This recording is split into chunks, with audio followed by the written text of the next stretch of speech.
Welcome back to another episode of the Buffalo Happy Hour. Mike, what's up? Derek, we are sitting across from somebody who took our IQ, matched it, and then exceeded it by a couple points. So it's very interesting to be in his presence. So we'll start with introductions, and then we'll dive right into it. Too much. I'm afraid when we look under the hood here shortly, we'll realize that no, we're all the same. This is great. I couldn't be more impressed by the setup and the communications that we've had since he started. So excited to be here with you guys. Cool. Thanks for being on. Yeah, no, that's great. So you want to introduce yourself, tell everybody who you are? My name is Don Purdy, father of the bride. Oh, no, that was 2 days ago. Okay. Okay, now it's Don Purdy, former employee of the Buffalo Bills for 27 years.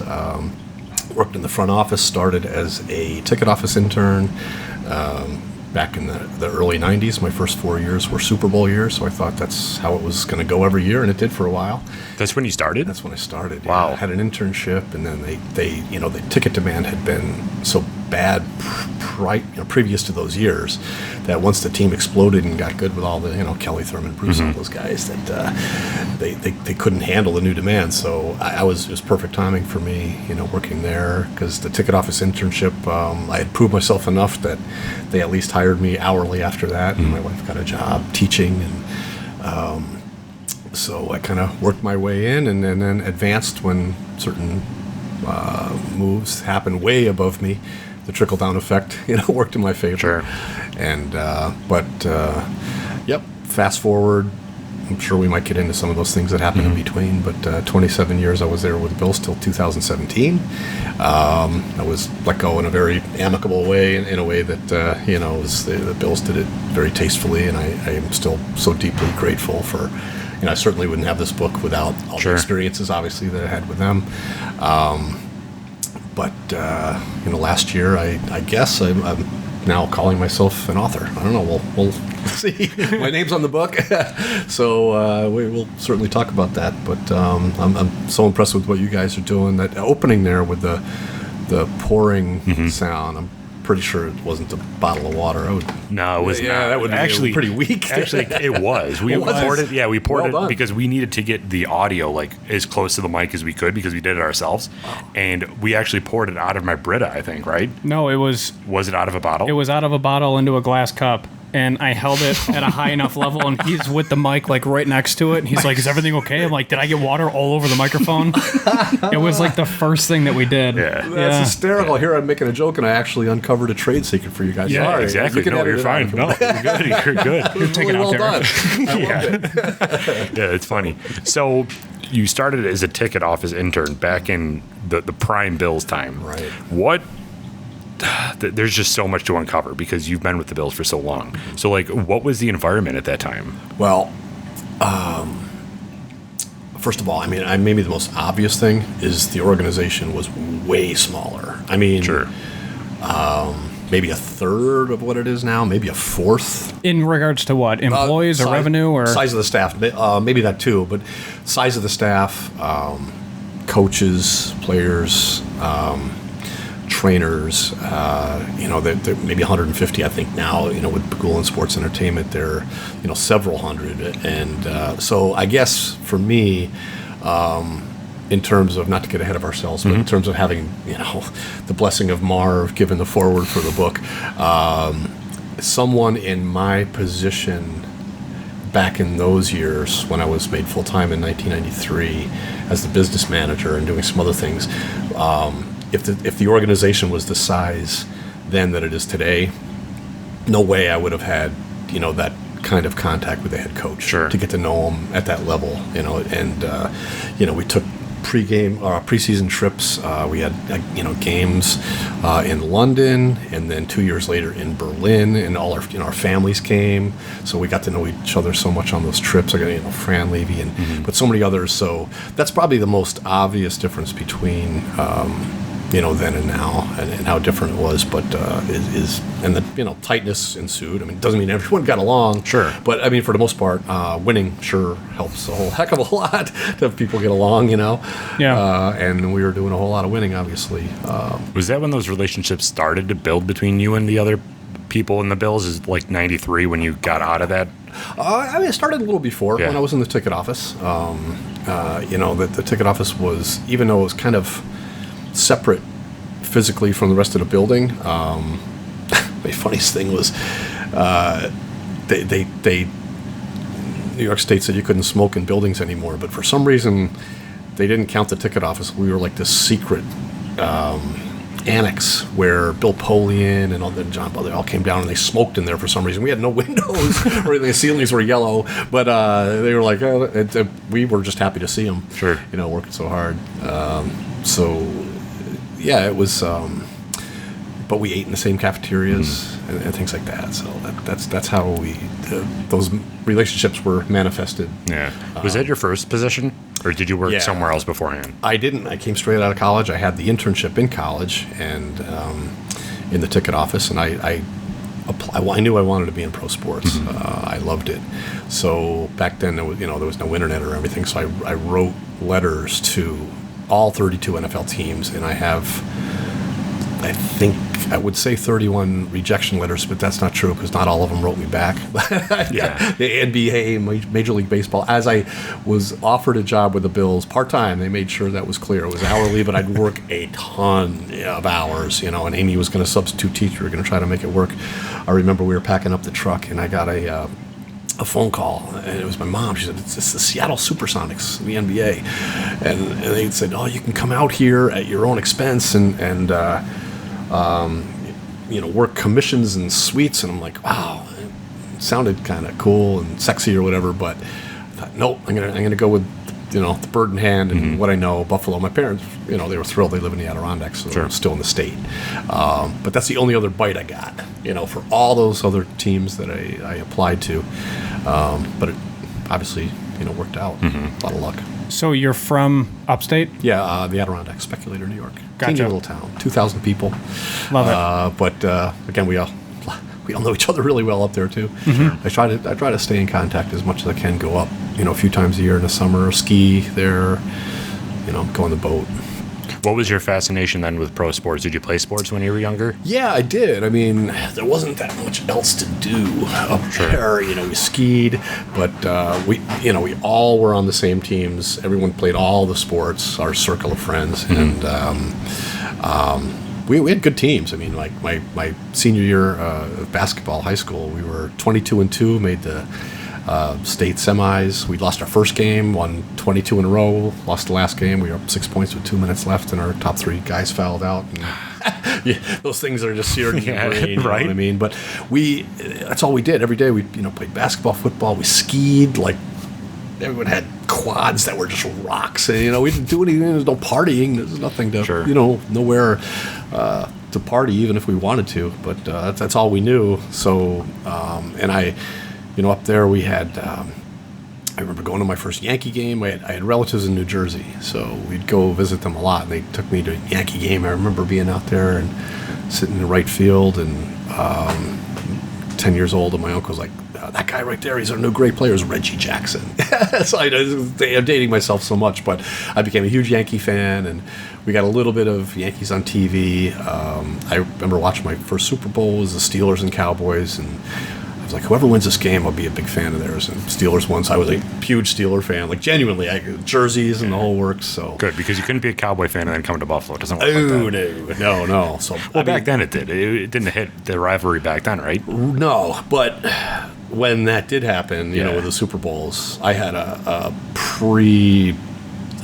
built-in hatred for them that just got worse. Yeah, you ain't kidding. Cost me. I have 4 AFC championship rings. I should have brought them down.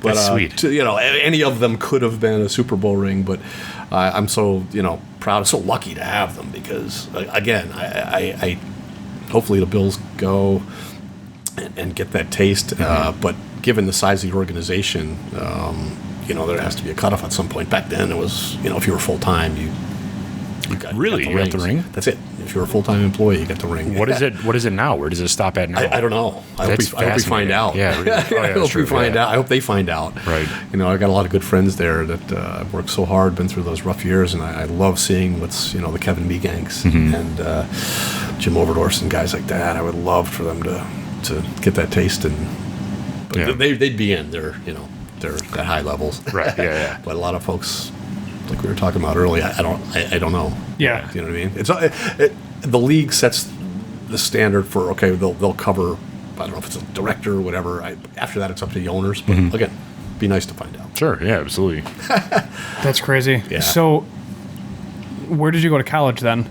To bring it all the way back. Yep, Houghton College. Houghton College. So I love it there. An hour away. You're familiar with it. Very Yep. again, kind of a theme of mine is a small college, but I loved it. Had a lot of good friends there, and because we had small class sizes, I was a business major, and Professor Dick Hallberg knew that I had an interest in sports. Just I don't even know how. I guess maybe from some private conversations we had offline or whatever. But he said he knew. Your senior year, every business major, they wanted to have an internship in person in Buffalo. So it could have been at a bank, it could have been anywhere, but I give him credit, he somehow knew enough. He said, Don, I've always been trying to get someone in with the Bisons or Sabres or Bills. Would you be interested? I'm like, yeah. He goes, timing-wise, the Bills would be perfect because it's a fall internship of your senior year. And he contacted the Bills and the ticket office, and they said, yeah, we'll interview him. Again, they were experiencing this explosion of popularity that they were trying to keep up with, and, we're going to work him like a dog. For the first 30 hours, he didn't get paid, but it was college credit. But above and beyond that, it was okay with the college if they paid me hourly, and it was a ton of hours. So that's how it worked out from Houghton to get that opportunity, and I guess I showed just enough that, again, those following year,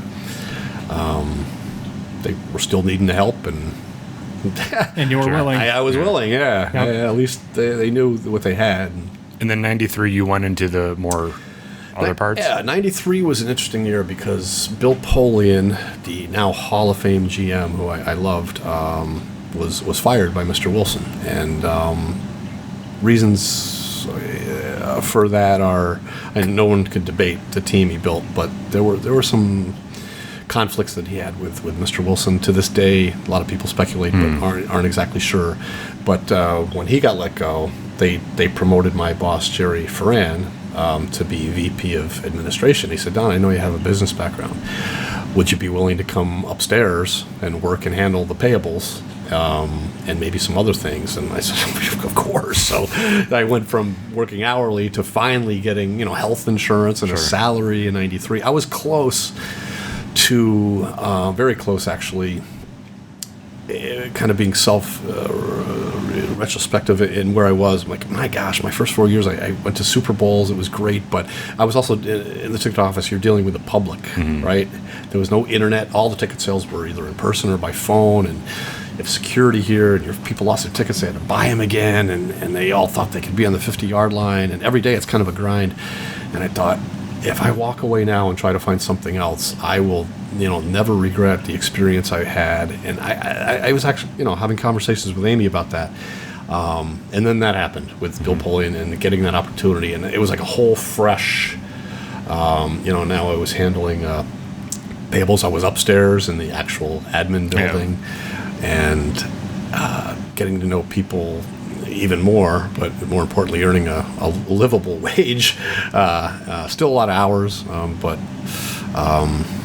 that went to 1999, 2000 when Tom Donahoe came, and he came in, and of course Bills fans remember, it's in the book, but we were in a terrible salary cap situation, and we had all these high-priced Hall of Fame veterans that were past their peaks, and he came in and knew he had to be the bad guy. So on one day, like I think it was a Monday or Friday, whatever it was, Black Friday, Black Monday, he cut, on everybody, Bruce Smith and Thurman Thomas, just so he had a salary cap to work with, and it was ugly. And I think deep down, Bills fans kind of knew it had to happen, but it was still tough to see and watch those guys play in other uniforms. Yeah. There was just the disdain towards the organization was not tactful, right. Because a lot of those guys in that time frame were told via their own TV, like the bottom ticker.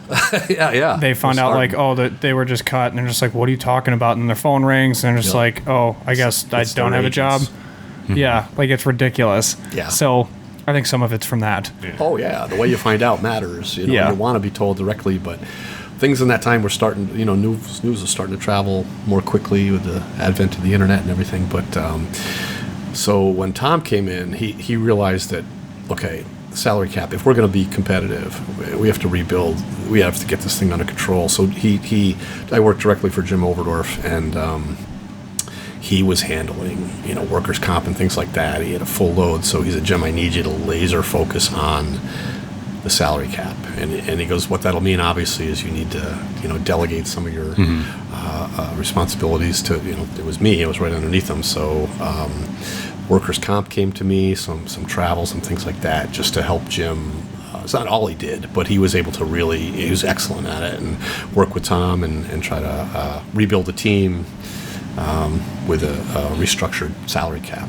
And so that was a great opportunity for me. Tom, knowing that he gave me a chance to, I went from being in the business side to being in football administration. It was like manager, and then a few years later was director of football administration, which is the title I had until I was there until 2017. And essentially meaning the people I worked with, the trainers, the coaches, the scouts, video, they were all experts in their field. They were all basically the talent. So whatever I could do to help take something off of their workload administratively so they can concentrate on what they were brought in for, their specialists, was ideally helping us be a more efficient football team and putting me more on the football side. Not a decision maker, sure, not a talent evaluator. I had John Guy, who's in the book. As you recall, he wanted me to come in and watch film and everything, and I'm like, John, I'm really busy. I appreciate that. I know you have my best interests in mind, but I also realize if I get into that, being a talent evaluator and watching, those are the guys that their necks are out there. Mm-hmm. They're first to go. Oh yeah, and it'll take me a long time to be really good at it. And I believe me, I'm happy what I'm doing. I know it's not very exciting, but I love working with you and everything. I didn't ever really try to get into that side of deep into football like that. Yeah. Well, what's kind of what you were just talking about, but what's also fascinating within the book is I think within the first 50 pages or something, you state NFL teams and like sports organizations in general are a business, mm-hmm. which a lot of people don't have that perspective when they look at pro sports. Right. So when you were talking in one of the chapters about workers' comp, mm-hmm. I never even thought that any injury is a workers' comp claim. Right. That had to be unbearable. Horrible. I can't even pretend that I miss any of it. And that's the thing. As much as a great of experience I had with the Bills, any injury sustained, if they're working out and they pull something, if they're in the weight room, practice, obviously a game, mm-hmm. is a claim, and a claim above and beyond the legal side of it, that means that I had to get billed from the doctors for the x-ray, the MRI, the evaluation of the MRI, surgery if there was surgery, mm-hmm. the rehab, and I had to work with our claim carrier in Dallas, submit all these claims, had to do it in a HIPAA-compliant way. Mm-hmm. And then I mentioned here in 2011 the concussion settlement happened, so all the players, agents, former players were requesting, the players union was telling them to request their medical records. So we had them in like 2 different places, and you had to merge them and put them in a PDF. They had to be encrypted, send a separate password, repeat, all of it. So when I watch games, and I hated seeing players get hurt for the obvious reasons for our team. Sure. But I also knew what that meant right. Work-wise for me. Oh, my gosh. So if they go down on the field, do you immediately start working on the paperwork? Or no, do you wait until after the game? I just know it's coming. Yeah, okay. I just know it's coming. Yeah. Really, I don't have to really do anything until you start getting that first wave of bills, which they don't hesitate to send. But then, you have the working with the attorneys, and my boss Jim Overdorf did the grievances. So in other words, if a player had a torn MCL, he would be entitled to pay, where the agent's going to say, well, he should get 5 weeks, and the medical doctors are saying, well, he really could come back in 3 and be ready. We're going to cut him after this. So he's negotiating, okay, it's going to be a 4-week settlement. Agents fight for more, and the team is trying to save money. It's not even always the money, really. It's the salary cap. Sure. Because that salary counts, and if you're pressed, it all comes into play. If you have those scenarios repeated so many times, weeks, all add up cumulatively to be a problem. So you're handling all of that, and then you're also handling travel, yeah, which encompasses everybody from equipment, obviously the players, the coaches, the training staff, and then who else is involved in that. But outside of personnel, big picture things, you have all the moving logistics. Where is the team staying? How are they getting from point A to point B? What happens when they land from point A to point B? He's twitching as we're talking about this. What about food? Yeah, well, was that on you too? No. My responsibilities boiled down to mostly the flight, the manifest, who was traveling, who wasn't. We had a hired gun, as I call him, Bill Harpole, who actually used to work for the Broncos. He got so good at travel, the Broncos let him go, that he started his own business, working for the Dolphins and some other teams and the Colorado teams. But he committed to working for us year after year, and he would come in and make sure we had the right, negotiate the plane, the charter for the season, and that basically it showed up on time every week. So then Gail Zielinski, who worked for Jim Overdorf, she would handle the hotels back, like as soon as the schedule came out in April, she would look at the road games. We knew the opponents, we knew where, but we don't know the dates until April, and she would call all the hotels there and that were potential stays in terms of meeting room space and everything, and start getting them to kind of bid against each other. So I didn't have to do, like, in terms of even I remember being at the league travel meetings once where all the travel coordinators were there, which Brandon Bean was actually at. He did that for the Panthers. It's funny to think back. I mean, that was a pathway he had. He actually did that, and he was like a chairman, you could already tell he had leadership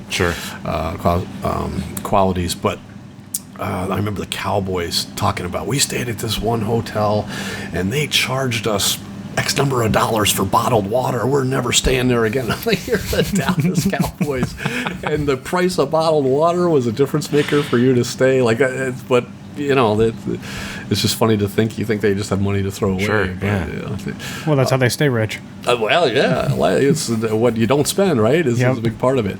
But so my main responsibilities didn't come until we got a bit closer to the game, working with Gail and making sure we had everyone accounted for, that we had their date of births, that they got through the no-fly list. John Murphy, we got a scare from him. He's on the no-fly list. Well, John, what'd you do? It was a different John Murphy, but still, we had yeah, sure.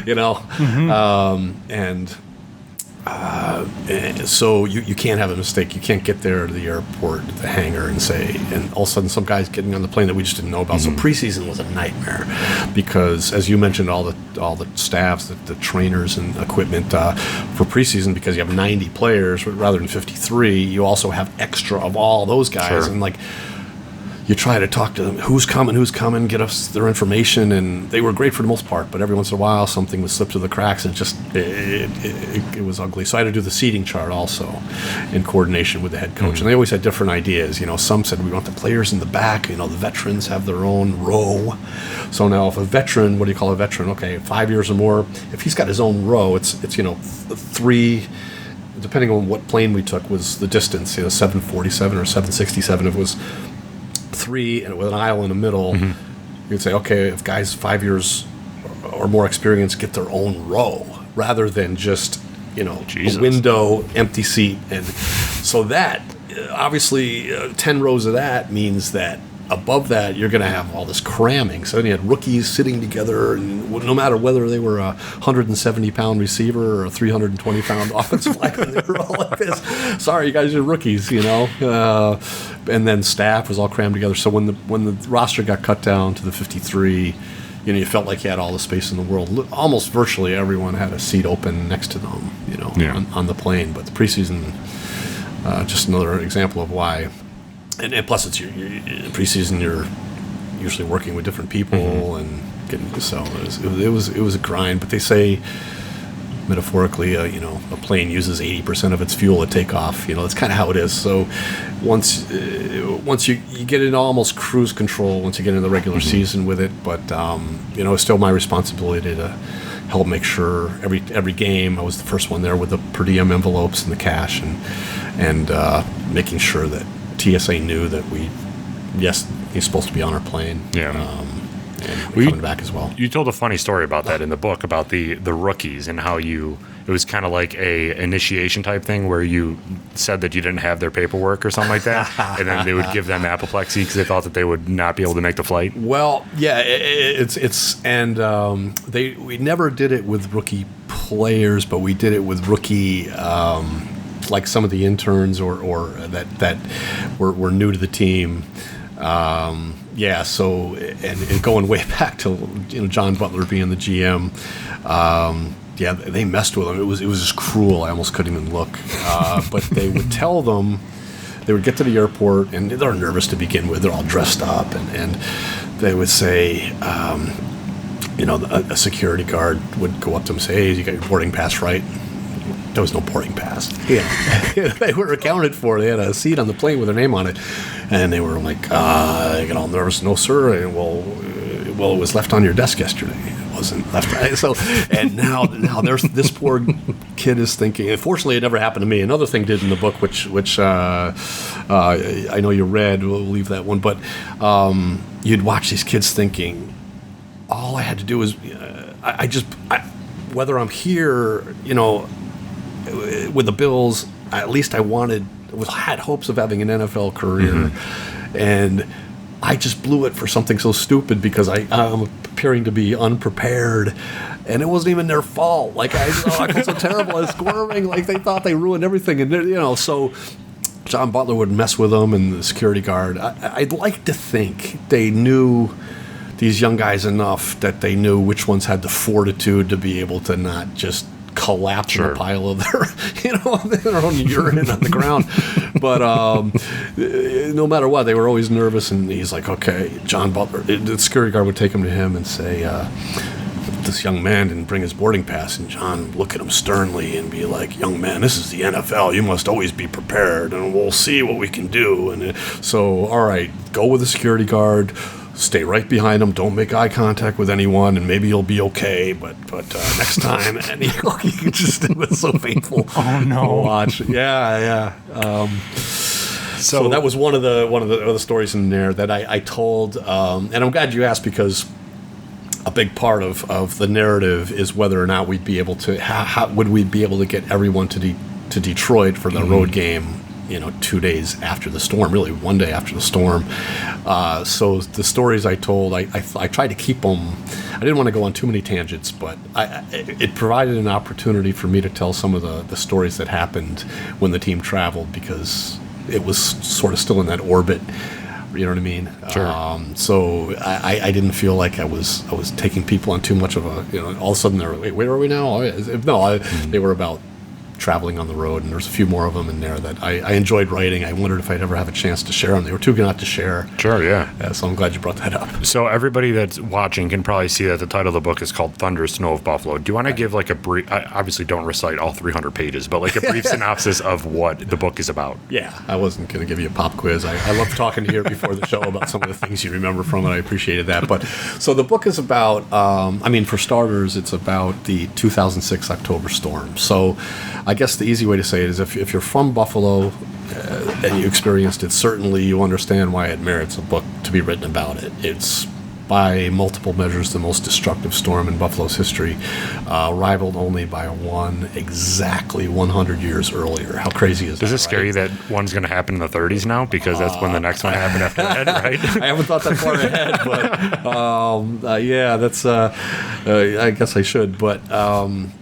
So if you're not from Buffalo, if you know about its snowy reputation and you hear that it's the worst, most damaging storm in their history, hopefully that's enough to intrigue you. And yeah, the elements of the Bills and some other things. So far, the reception has been beyond my wildest dreams, and we're still just getting rolling, And so I love this opportunity to. You guys really have officially the first people I've talked to in this format. All right. Look at that. You are. So if you want to get a copy, it's available on Amazon, On right? Amazon. And there's a link in our description. If you want to click on that, you can go directly to that page and buy it. Awesome. So far, it has been an amazing book. And I wanted to pick your brain on you were talking a little bit about your experiences with the Bills and specifically for that flight going to Detroit and trying to coordinate all of that. There's a lot of stuff before that, like buses and trying to get players to the stadium and all that. Was it difficult to calibrate everything that you wanted to include into this book? Because not only did you have the Bills, but you also had personal destruction that happened to your home. Yeah. Well, how was it calibrating everything? The easy answer is to say that thankfully what makes this book work is that I have over 50 contributors to it. So while my story of, like you said, we were caught off guard. We, took a tree to the roof. Our basement flooded. We were out without power for 8 days, just like so many other people. And I had this question about whether I could personally make it to the airport and serve my role, with the team as they needed me to do. And then, less importantly, but still hopefully interesting, is having friends come a week later that had made their trip. It wasn't as easy to cancel flights and everything, and come here, and I'll leave that as suspense. But that was. But in terms of all of those other details about making sure that the book offers a full account of all those things, I am just so fortunate to have the contributions of 50 people plus, and including somebody from the Bills organization that were so willing to talk to me, almost excited to talk about it, and they filled in all those gaps. John Guys and Debbie Driscoll's and so many others, Joe Frandinas, that had their own roles and remember their own experiences in terms of same thing. They had their own personal damage. Could I get there? And luckily, if folks that worked there were south of Orchard Park, on the fringes, they didn't have a hard time getting in. So it was everyone Orchard Park or north that it was a crapshoot. I definitely couldn't get in short of a helicopter, except for what hero neighbor of ours it was able to do for us there. But I feel like, and I've read it multiple times, mostly for editing reasons and wanting to make sure that things were phrased in a way that I knew it might be challenging to have this running narrative of my story and then all of a sudden go to something from the Bills or go to something from, we have that one, all the weather, the red meat of the weather chapter, Aaron Mikowski, Don Paul, and Patrick Hammer, and Chesley McNeil, who Billy had interviewed when he was back in Buffalo back in like 2007, and he still had it. Really? So we were able to throw that in as a bonus. So we actually have 4 meteorologists who all admit how they missed it and what they were doing and how they had trouble getting the studio, and that's all in there. But to answer your question, in terms of the full account, it's just thankful to all the contributors from the Bills that were able to, and then it was our job, once we had this information, to sit down and compose it, kind of chronologically, to flow. And I'm getting great feedback about how my worry was, am I going to lose them when I come back? But I attribute to the publishers, they used like different fonts and formats when someone else is speaking. Yeah. So when it's over and it comes back to home base, it's back to the traditional, font, and we told them that's going to be critically important, and they spent a lot of time with their design team, with Billy and I watching to, back and forth to make sure that they accomplished it. And the feedback I'm getting is that it does that. So we're thankful, because that could have just had people like, oh, what's going on? Yeah, because there's so many different accounts there. Right. So you started this back in 2008, correct? Right. Yeah. Right. And how far did you get in that first initial word dump? It's funny, and as we're sitting here on my street, the house behind your left shoulder, which you don't trust me, it's over there, is where Billy lived. So okay. he was a teenager, and we didn't have all these fences, and he had family on our street, so he used to cut back and forth all the time. We got to know him as a family friend, and he actually knew my daughters, and so after the storm happened, and I'm not positive, it might have even been as early as 2007, but I want to say 2008 for some reason. he started telling me these stories that happened to him, and I said, oh, well, it's funny you mention that. I was just talking to some guys at the Bills and, players that just couldn't believe it. And he almost flippantly said, oh, yeah, we might have a book on our hands. Oh, okay. So I didn't want to invest too much time knowing that that wouldn't come to fruition. But I thought at the very least, I like the guy so much. I'm gonna collect some stories from him, from guys at players and coaches. He's gonna have himself a heck of a school research project, sure. Right? Combined with what he has. So we probably came up with 30, 40 pages, and not enough for a book, but life happened. Just kind of sat there, different things happened. So it was last summer, and not to get ahead of where you think we should be here, but it was last summer in August, and I'm going through my files, and I came across some of the stories, and my gosh, these stories are great. And thought, oh man, next year will be the 15th year anniversary. And then I thought, I kind of had a light bulb moment, and I thought, I wonder if we could resurrect this project, but I'm going to need some heavy hitters. So I've been keeping in touch with Marv periodically in Chicago. That was his first year back as GM, so what the heck? I'm going to ask him what he remembers about it, and tell him I'm writing a book, or thinking about writing a book. And his response couldn't have been more gracious. And he said, Don, I don't remember all the details, but I certainly remember this. And he gave me some. When you read it, you see like a general overview about what he was told about Buffalo before he got here, and about how he liked to use weather to his advantage. Just gold. And I said, Marv, I'm going to ask you, is it okay if this book goes forward? Can I use that as the foreword? He's, oh my gosh, absolutely. And any other questions you have? And so to say that I leverage that would be an understatement. So now I'm like, all right, Billy. So I called him and I said, before you answer, I said, you want to finish what we started here? I said, before you answer, let me tell you what I've got in hand. I told him, he's like, oh my gosh. I was going to say yes before that, but you got it. So, yeah, that's amazing. So so he goes, let me get at it. We're going to go get all the meteorologists. And I said, look, I got a police commander that was in charge of 102 miles of the thruway, Mike Negrelli. I have a great insurance contact. Let's ask them all boldly and let them know. We've got Marv lent his name to our efforts, and obviously that kind of it was a catalyst for sure. And the mayor, I told him, the mayor was actually one that I shared the foreword with. I said, here's what he's going to write. And I didn't hear back from him, and there was a lot of stuff going on last summer of 2020, but I finally said, if you are interested in contributing something, I would. Our deadline is, I don't know what day it was, say October 1st or something like that.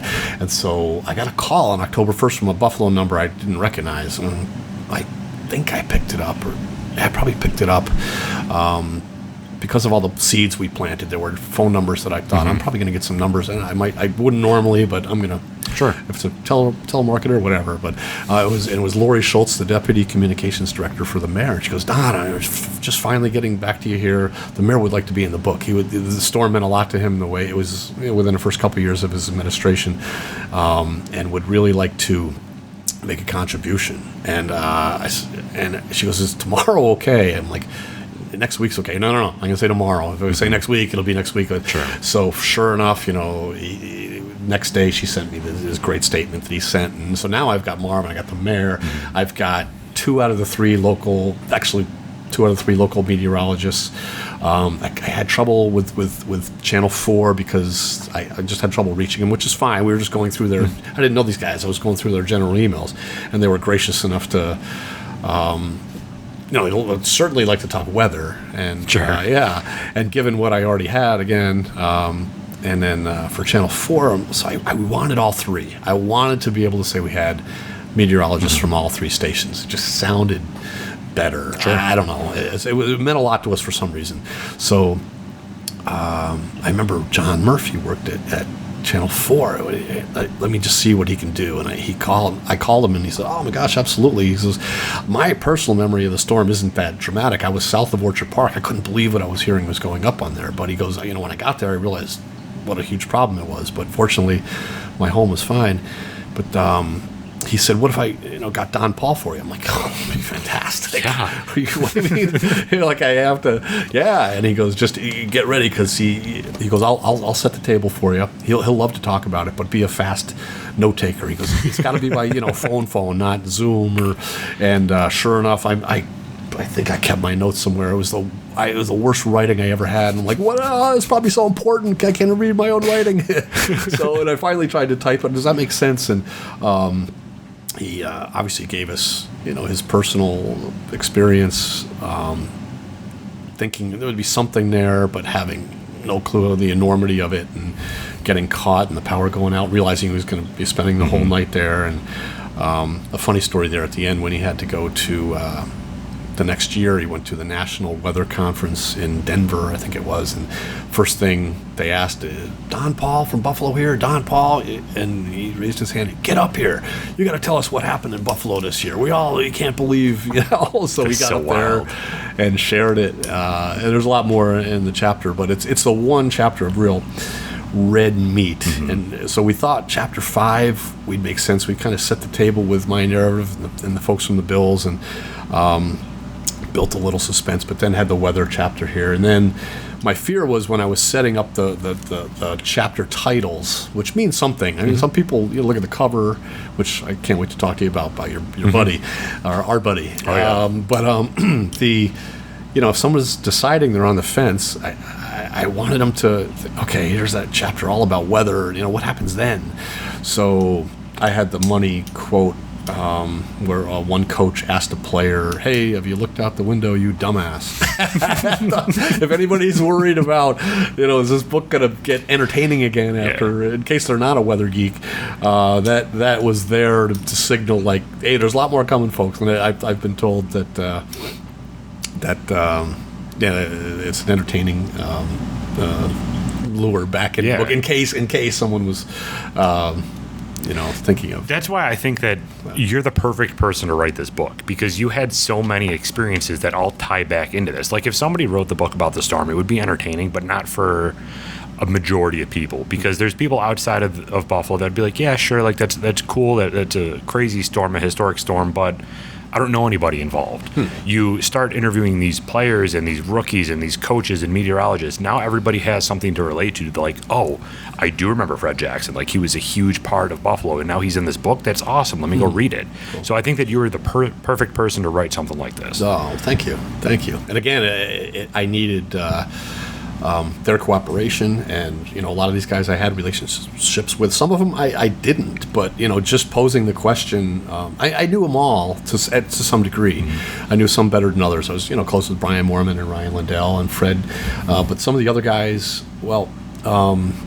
Those humans are legends, by the way. Yeah, really. That was real casual, but those human beings are absolute legends. Thank you. And you know what? And sometimes I get hung up on thinking, I remember my memory from those, the mid-2000s where fans got frustrated with the team being this team that was kind of a tease, where they had talent, the 7 and 9s, coulda, shoulda, a couple games here and there. And now that was it. We're the Titans. Yeah, right. 7 and 9, 7 and 9, 7 and 9, 8 and 8. But you forget, there was a lot of talent in those teams. Like now, thank goodness, the Bills are this is wonderful how great they are, and they got all this talent, and I just hope it keeps going on. But I shouldn't be apologetic about it, because those teams did, like you said, I love hearing that, they did have a lot of talent and characters, and the Marshawn's but they were just great guys, and as you can see in the book, when they lend their stories, they do it, and they do it in such a candid way, what they were thinking, how they were caught off guard. And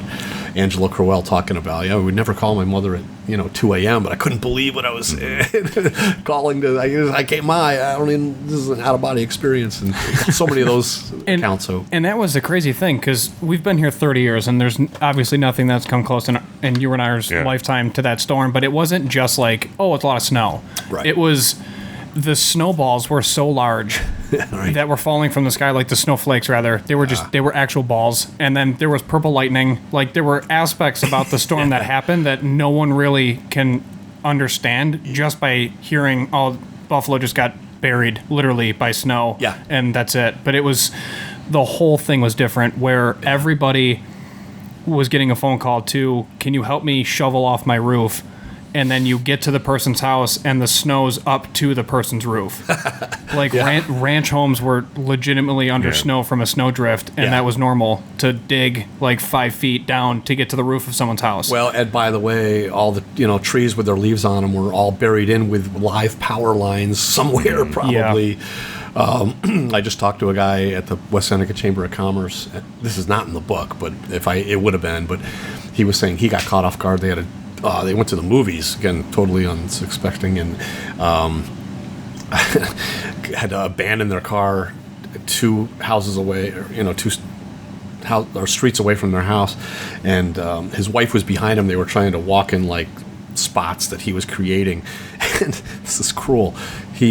With the power lines down, he pretended he got electrocuted. His wife, I said, she was like, "Oh, you," and then he was like, "God's going to really do it to me now because I deserve that to put her through that." Yeah, it's the ultimate dad joke. Yeah, exactly. So I asked him if I could use it on our website when at some point I'm hoping to reward readers for things that would have been in the book if I knew about them. I mean, it's rich with stories. Don't get me wrong, like you're bringing up, but. Some of those things to keep things going, but it's the trees were a huge problem. 55,000 trees lost, and when you get deep in the book, you'll read about a guy who found a way to gather volunteers to not only get it cleaned up but get them replanted. And you talk to a lady, Therese Fortin Barnes, who found a way to take the tree carcasses and turn them into carvings of famous Buffalonians. And those are the accounts that I can't even believe I have. And Paul Maurer, who Retree, Western New York, a couple days ago before my daughter's wedding, wrote me an email. I said, "Don, I couldn't put the book down." He goes, "I'm so excited," and he's very well connected. So we're gonna have lunch or something this week and just talk about how to. I'm sort of again with you guys is almost feels like an official media launch, but he's excited to help me to do more. But it made me feel good that someone who contributed so much in that chapter, number one, appreciated the context that I had him in, and the fact that Billy and I in a Zoom call. Portrayed his words accurately, and we added our own take about his words. And it wasn't just his words straight through. It was broken up and a lot of quotes. But the fact that he liked the book meant a lot, and that he wants to kind of take a ride with it. Yeah. Did you have any people that you reached out to that were either reluctant to give their response, or maybe their response was a little bit too heavy that you didn't want to include? Great question, and it makes me think about the one real panic I had with the book. And we had settled on, after writing and composing from August all the way to December, we had 7 publishers that we were interviewing. We got down to 3 that were legitimate. They were all competitive, and Archway. It was really important for us to get the book out by the summer because I wanted the book is not predicated on the 15th year anniversary on October 13th, but I know it's going to get a lot of press from the Aaron Mikowskis, people like that, and I want the book to be along for the ride. So I wanted to get the book out by the summer, to have a soft open, and anything that would impede that timeline would be problematic. And Archway was the only one that said, barring something unforeseen, we can get it to you by June. The other ones were like maybe October. We can't do it. So that was a difference maker for us to sign up with them. But so it was January. We did the contract, and they said, our legal department says that you need written consent from every contributor. Written consent. Okay, I understand the premise of this, but what does written consent mean? And I'm thinking, okay, some form that I have to scan and email, and they have to print, and it has to be notarized, and they sign it, and witness, and they send it back. And I'm like, all right, Marv's a smart guy, but supposing this doesn't go well with him, things are just going to be derailed, or maybe at least just delayed. And what if half the people are, wait a minute, written consent, what does that mean? So I lost sleep. So I said, oh, hold on, we got to talk about this. So I said, what about and generally everyone that contributed seemed really happy to contribute, but still, I don't know, you almost add this little legal part to Sure, it. yeah, Like, people get nervous. Yeah, right. Is there a reason? So I said, what about for the people that we corresponded by email? I have their email chain saved, and it's basically me saying, hey, I'm writing a book. I know you were there. Can you share with me your experiences? And they say, hey, Don, it's great you're writing a book. Yeah, here's my experience. I was like, how could you not? Can you see that in context, like the intent there to constitute written consent? And they're like, let's check with the legal department. Like, oh my gosh. So another couple days go by. I'm still checking to see. And finally, they're like, they said, send me some as an example. I said, oh. So I did. And they're like, finally, yep, that's fine. Good. So for people that we had phone conversations with, first of all, I knew they would contribute. I just said, hey, I'm going to send you an email just saying, do you consent to have your words used in the book? And then, boom. Yes, I am done. And I would send that email, forward the email to and so of the 51 contributors, I was able to, I think, get 47 or 48. Oh, wow. There's only 3. And I think outside the context of the book, I can tell you that the only reason I only had one person that decided, well, just don't. 2 people said, use my story, but not my name. No problem. Sure. Still a great story. So I was thinking, how to what extent can I describe this person to not give away their identity, but still have it be, this is what they did.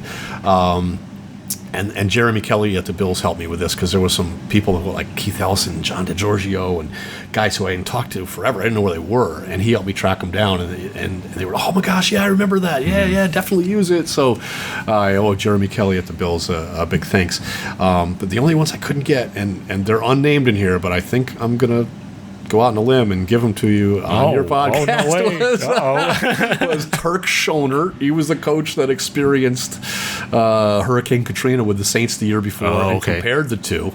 So, it's not in the book, but I'm telling you verbally. And the other veteran running back was Anthony Thomas, who I couldn't, but he said the same thing. He was from Louisiana and said, worst storm you'd ever experienced, scariest storm you ever experienced. I know if I could reach them, they would be fine telling me that, but legally I can't. But hey, I'm just telling you. There you go. That works. Yeah. So it's fascinating. Unbelievable. Yeah, I feel like this is the first book that's about Buffalo by Buffalonians for Buffalonians. That's what you guys do. That's why I was so happy to talk to you. I was so impressed with your podcast and how it's originated from with the distilleries, the bars, and guys just getting together and having conversations about all things Buffalo, and so I appreciate that. Yeah, I knew there were a lot of people that kind of helped, but I didn't know that there was 47 different accounts. I mean, that's named. Yeah, that's wild. Yeah. But it makes sense because it was a ridiculous storm. Oh, yeah. So talking about the title, Thunder, Snow of Buffalo, did you toss around any other names? Is there significance behind that other than you just wanted the point to get across? My wife when she thinks about that storm, we talked about the blue lightning, and we saw it, everyone saw it. It was something you hope you never see again in your life. She was convinced that it should be thunder, snow, and blue lightning. And I was like, okay, yeah. But I thought it's nice, it's catchy, but I think the blue lightning is going to have people outside that didn't experience it maybe scratching their heads. So yeah, because I saw purple, so I don't know what you're talking about. No. And I'm colorblind, so I don't know what you guys are talking about. Oh, now we're splitting hairs. But purple, I was in that family. Oh, it's funny. So she was adamant about it, and I thought, it's a good candidate, but Billy and I really thought, hey, we're all in this. We really thought it was important to have Buffalo in the title for it to come up in more searches. Quite honestly, as simple as that. And when we had Thunder, Snow of Buffalo, hey, wait a minute. Kind of has a little flow to it, doesn't it? It's kind of memorable. Thunder, Snow of Buffalo. People can. I told my wife we're going to go with that as the title, but Thunder, Snow, and Blue Lightning will be a chapter title. And I compromise. That's a marriage. You ain't lying. So I told our awesome mutual friend, cover designer, I said, Tom, make the blue lightning on the cover really prominent, and he did it. I'm like, more blue, almost like in Bohemian Rhapsody when he's telling him higher, like more blue. There's a lot of blue and more blue. It was supposed to be blue lightning, but let's at least visually. Sure, yeah, yeah. So, oh my! I can picture Tom just sitting there in front of his computer, like this guy's mad. Like he's just mad. I can't go any more blue. Like, I don't know, how do you want me to fix this? It was kind of like that, yeah. Really, but he even admitted, he goes, all right, no, I get it. It looked good, and he even was a little critical of his cover. I said, Tom, another thing, I know you're going to ask me about it, Derek, because you guys are both, friends with him, but another, when Archway said we wanted it out by June, they said the only part that, it might hang you up a little bit is the cover. We're real particular about our cover. Our name's on that book, too. Mm-hmm. Sure. And I understand. But I know we got a winning cover, I know it. And so I sent them the original version, and it wasn't even this blue yet, but still. And they're like, you know what? You guys are good. Really? Nice. Right away. And wow. they came back and said, okay, it needs more pixels, and it needs to be formatted into ours. And right. Tom got a little bit frustrated for like a day, He's fine. Yeah. He'll grow up. Oh, you can imagine some of the stuff he said, but really, that was it. That was what, that was the cover. Thanks to him, and everyone that has seen it said the same thing, but including the people at Archway. They were even like showing people around, like, holy cow, look at this. The author had his own cover produced, and look at it, like, that's right. So that's awesome. Yeah. So you went hardcover, and you also went soft cover, right? Are both of those options available online? They are. Okay. They're both available online. It's a really quality paperback book. It's tight. They set the prices, and I $37.95 for the hardcover, and $19.99 for the paperback. But neither has been a deterrent whatsoever. Yeah. I'm selling like equal amount of the two, and I think going back to the cover, I mean, that's like coffee table worthy. Absolutely, 100%. That's people, like, they're going to read it, but they're going to have that, and it's going to be a talking point and something they're proud to have on there. So they're, that the price doesn't scare them at all. So, is there like a set amount that you have available, or are they always able to print more? Well, the printing press, Derek. Right. Yeah. It's well, they print them. It's interesting too, because they print them in all different parts of the country. So, like, my sister lives in Seattle, and she bought them on Amazon. I was going to send her one if she would have asked, but she and it took like 2 weeks or something. But everyone else has taken like 2 days, and so I purchased 250 books. Okay, and I'm almost out. Wow, I'm almost out. So I'm getting ready to talk to Billy about a second purchase here. Now I'm sending them to. I wanted you to have one. I'm sending them to contributors. I want as a thank you, hoping that each contributor, when I send them a book, and this is kind of the way it's playing out, becomes like an ambassador for the book. Sure.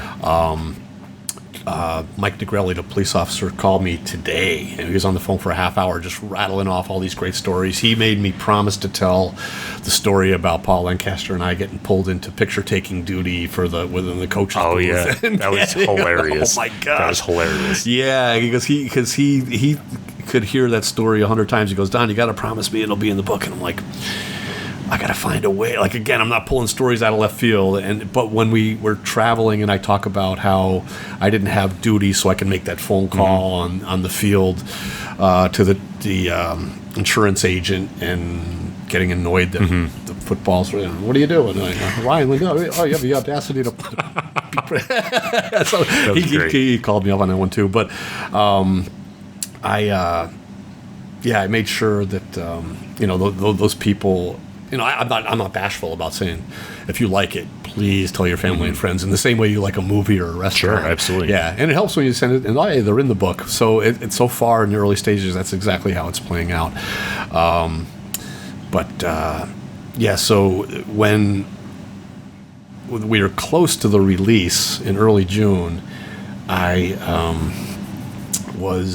wanted to get my hands on the book. I had been told that as a writer, when you get your hands on that first book, it's just awesome. I knew I was going to order a few hundred. There's different price points, and I hadn't settled on whether it was going to be 200, 250, and he's like, whatever you think it is, double it. And he goes, I worked with a book like yours in New Orleans, and he goes, I could tell you your book's going to sell. He goes, I'm not supposed to say that. I'm supposed to get the hopes up for the author. But he goes, I've read it, and he goes, the type of book, and he goes, from what I hear about Buffalo, they're in Illinois. So everything you're right. They're, they love their city, even if they're in Florida or Texas, and those are the people I also really want to reach, and I've had some success so far with that. But I said I want to have as big a reach as possible. But anyway, we were just coming to the point where it was going to be released. I was like waiting. All of a sudden they called and said it's going on Amazon tonight. I'm like, wait a minute, I hadn't placed my order yet. And sure enough, to see it was on Amazon, and I said, okay, I wanted to put a Facebook post out and a LinkedIn post telling friends, look, it's on Amazon, but hold on, let me give you another option about buying it through me. If for whatever they care about it being signed, a lot of people do. They really like it's something about book purchasers, how important that is. So okay, I can make that happen with my purchase. But I ordered one of each on Amazon that night when it went on, and I wanted to get one to Marv ASAP before my own mother got a copy. He had none of the, I wouldn't have had the traction without him. You can't deny it. So I'm waiting, and all of a sudden a package comes. I pick it up outside. I open it up. Oh, this is it. So I'm filming it. I'm like, I don't know what I'm going to do with this film. I'm going to have it. We'll see. If it comes out cool, I'll use it for something, right? And I open it up, and my wife had purchased like 6 Tupperware container tops. Like, what a letdown. Awesome. I swore. Oh my gosh. So finally, the book came the next day. It really did come the next day. And I had an envelope already written to Marv. I opened it up, barely touched it, and wrote a note, and I'm like getting all nervous. I'm like, what am I doing writing a note in a book to Marv Levy? Then, like, what do you say? That's, you know what I mean? Like, because you know what you want to say, but how do you actually quantify? Like, that's ridiculous, because you're literally shaking. Like, I was literally shaking. Yeah. I'm like, oh, well, I'll waste the book. It's the only one I have right now. I don't want to wait for another few days. Well, yeah, what if you slip? I kind of did make this mistake writing it, and I forget what the word was, whether it was definitely or whatever, but I realized I got to the word too close to and I had to break it up and use a hyphen, and I'm like, oh man. So, you're the author. Way to go. I already screwed it up, and I'm looking and I'm like, oh, it's like shaky, but I got the sentiment across. I packaged it up. I drove right to the post office. I got it out. I had tracking, and then I see it was like a Monday, and I see that he got it on a Wednesday. You could tell, or delivered. I'm like, no, didn't hear anything by email. Thursday goes by, and I'm like, oh my gosh, what if he got the book? I know he told me he was excited I wrote it, but what if he got it and he read it? And he comes back to me, so Don, it's nice that you wrote a book, but I didn't realize you were going to say that. Like, that's what I'm fearing. Right. And I got an email from him. I think I almost cried. It was a night. He says, Don, I am blown away, particularly by the chapter you wrote about me, the tribute chapter. He goes, I am already excited to sit down and read the whole thing, but he goes, I have to admit, I saw that. I had to go right to it. He goes, I can't thank you enough. And I'm like, what a savage. My God. Yeah, right. Giant XL, the fact that he liked it was just a huge hurdle, and he said something funny. In fact, I put his response, because knowing him, I put it on our thunderstillbuffalo.com website, which, by the way, I want to put our podcast on there. Oh, we'll get to that. Don't worry. I want to have that on there, but I put his response. There's a blog.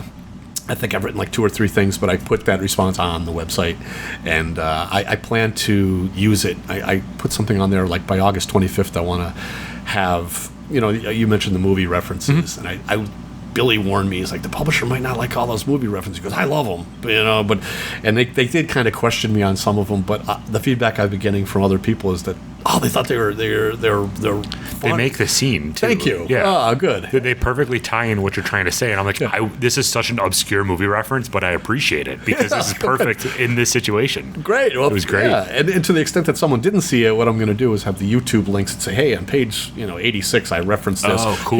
Here's a YouTube link in case you didn't see the movie. This is what I'm referring to. My cousin Vinny's jail scene. It's pretty. Put a profanity warning on there. But Did you ever think about doing an audiobook? I have. Yeah. You guys got some good voices. I don't know what your. Ooh. I don't know what your. Can you imagine? Yeah. So I don't know. I would do it. That'd be awesome. In all seriousnness, that'd be a really riot. cool. Yeah, I'd read a chapter and then I'd be like throwing it back to him, and then He would stutter, I would laugh, and then vice versa, because I would make 30 more mistakes than you did. I mean, we got the equipment to do it, so it would be good. We do. I'm still blown away by all this. And, so you're moving studio. But yeah, I am. The Archway has an option for me. What I'm thinking of is, because I know I like to listen to that in a book format myself, but maybe after the year and have a new opportunity to sort of say, hey, now available in audiobook, and kind of keep things going that way. That'll hit a totally different market and audience too, because a lot of people listen to podcasts while they drive in things, but audiobooks are huge, especially for longer trips. But it's 265, 270 page range. It's close to 300, I think, with the afterword and the where are they now sections. So that's realistically probably 2 days for an audiobook if you drive. It's not bad at all. I like that where are they now section too. Yeah. It just kind of rounds out the book again. There's so much that I love about this book. Like, I'm trying not to fangirl that I'm talking to you because I know you for so long now, but I'm just so impressed the way that you wrote this, because it's very, very well written. Really appreciate it. And again, like I told you before, I was hoping the writing would come across in a conversationalist form like what we're doing now. And you made me feel good by saying that's kind of the read that you got from it. Yeah, so absolutely. I've heard that from others too, but you guys are pros, Very Let's tone it down. So when is the website going to be up? Do you have a date yet? It's up now. Oh, it is up now? Okay. But fair warning, it's raw. Like, I only have 3 blogs in there, but I put like the disclaimer on there yesterday that by August 25th, I'm going to come out with some social media posts and say, hey, now go to the website if you bought the book, or you can even if you didn't, but and see what some things that were left on the cutting room floor, or some explanation to some references, or some funny stories people have given me, since that I hope people find, to keep things going with it. Sure, absolutely. Well, thank you so much for your time. I really appreciate you sitting down with us and talking about all this. It's such a cool book. I know for us, I mean, you probably, for some reason, you remember more about that storm than I do. But back then, I was, we were 14 when this happened, so I don't remember a ton of it. But rereading some of this, it's just like, it's bringing it all back. Like, I remember this happening now because it's written down and I can remember it. So it's such a great book. If you're from the Buffalo area, you have to get this, because it was a huge pivotal moment in Buffalo history, so you have to get it. If you're outside of Buffalo and you're ever interested in what our winters are like, definitely pick it up, because it's the extreme, but it definitely happens more than we like to think. So yeah, you ain't kidding. So thank you so much for your time. Thank you so much for your time. Honestly, I mean, it's a huge honor to sit down and have this much time with you. This is, I don't know how long we've been here, but it's been a blast. Hour and 10. No kidding. Yeah. How about that? Time flies, huh? Yeah. You guys are great. Yeah. Is there anything else that you wanted to point out that we didn't touch on? Or plug. So people can buy it on Amazon. Yeah. They also can buy it off your website. They can. So if you Google the book, it'll show that it comes up on, Amazon. Everyone's got Amazon, it seems, but it comes up on like Target, Booktopia, BarnesandNoble.com, and we're just if anyone's listening that has a bookstore, like Barnes and Noble, locally, I'm going to be making like Buffalo Airport, like the college bookstores. I'm going to be going there personally. They were just notified last week through, as book buyers and sellers, there's a couple of like the publishers send alerts that there's a new batch of books now available, and mine isn't the only one they were alerted to. So I'm going to make some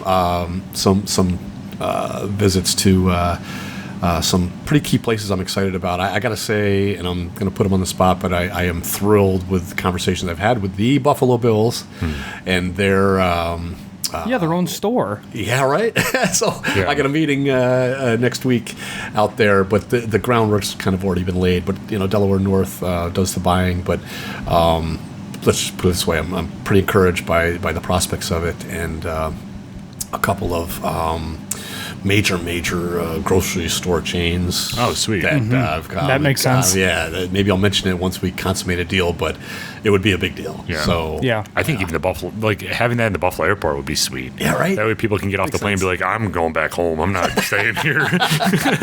They come here in October thinking it's going to get a fall season. And they're like, oh. And then the Chamber of Commerce is going to burn me in effigy for that. Like, you're scaring them away.